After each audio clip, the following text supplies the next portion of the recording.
우리는 저마다 과거라는 이름의 서사를 품고 살아간다. 즐거웠던 유년 시절의 추억, 첫사랑의 아련함, 쓰라린 실패의 경험 등 기억은 나라는 존재를 규정하는 핵심적인 요소다. 하지만 만약 그 기억이 실제 일어난 일이 아닌 뇌가 만들어낸 허구라면 어떨까? 사실 당신의 기억은 대부분 거짓말이다라는 도발적인 명제는 바로 오기억 증후군 폴스 메모리 신드롬과 기억의 본질적인 허구성을 가리킨다. 기억은 녹화가 아닌 재구성이다. 흔히 기억을 비디오 테이프처럼 과거의 사건을 그대로 녹화했다가 필요할 때 재생하는 과정으로 생각하기 쉽다.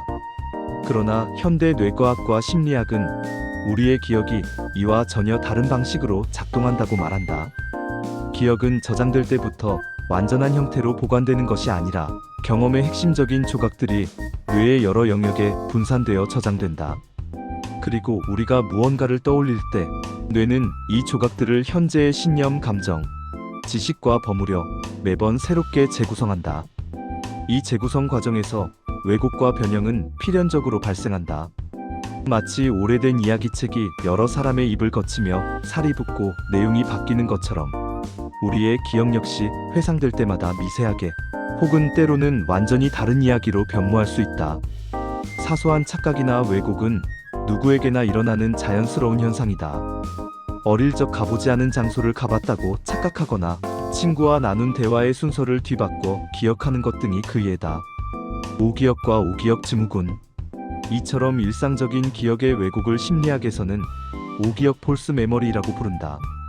이는 실제로 일어나지 않았던 일을 마치 사실처럼 기억하거나 일어났던 일의 세부 사항을 크게 왜곡하여 기억하는 현상을 포함한다. 문제는 이러한 오기억이 한 개인의 삶 전체를 뒤흔들고 정체성에 심각한 영향을 미칠 때 발생하는데 이를 오기억 증후군이라고 칭한다. 오기억 증후군은 단순한 착각을 넘어 경험하지 않은 충격적인 사건, 특히 아동기, 성적 학대 등에 대한 기억이 마치 사실인 것처럼 확고하게 자리잡아 개인의 삶과 인간관계를 파괴하는 병리적인 상태를 의미한다.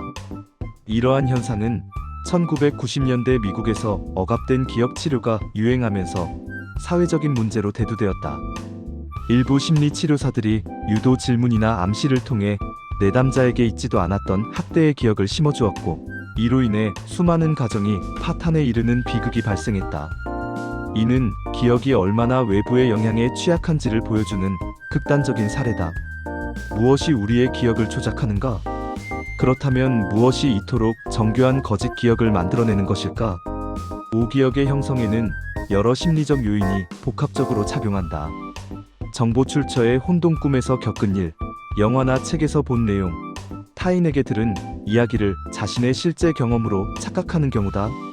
생생한 묘사를 반복적으로 접하다 보면 뇌는 상상과 현실의 경계를 구분하지 못하게 된다. 상상 팽창 효과, 이매저네이션 인플레이션. 어떤 사건을 머릿속으로 반복해서 상상하는 것만으로도 그 일이 실제로 일어났다는 믿음이 강해지는 현상이다.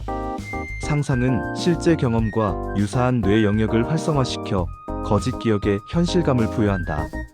외부의 암시와 유도 질문, 권위 있는 인물이나 신뢰하는 사람이 혹시 이런 경험을 한 것은 아닌가?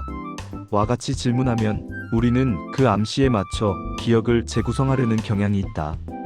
이는 법정에서의 증인 신문이나 심리 상담 과정에서 기억이 오염될 수 있는 위험성을 시사한다. 만델라 효과, 맨델러 이펙트. 수많은 사람이 동일한 거짓 기억을 공유하는 집단적 오기억 현상이다.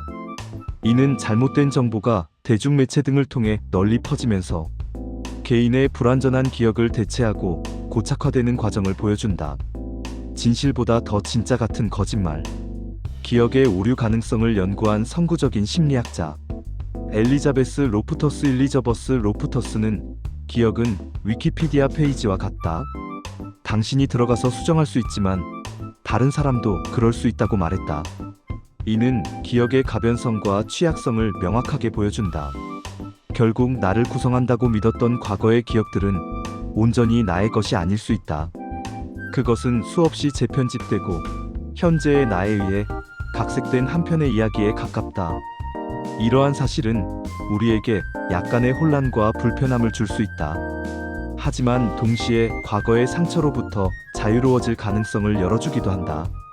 기억이 절대 불변의 진실이 아니라 유연하게 변할 수 있는 대상임을 인지한다면 우리는 과거에 얽매이기보다 현재를 중심으로 삶을 재구성해 나갈 힘을 얻을 수 있다.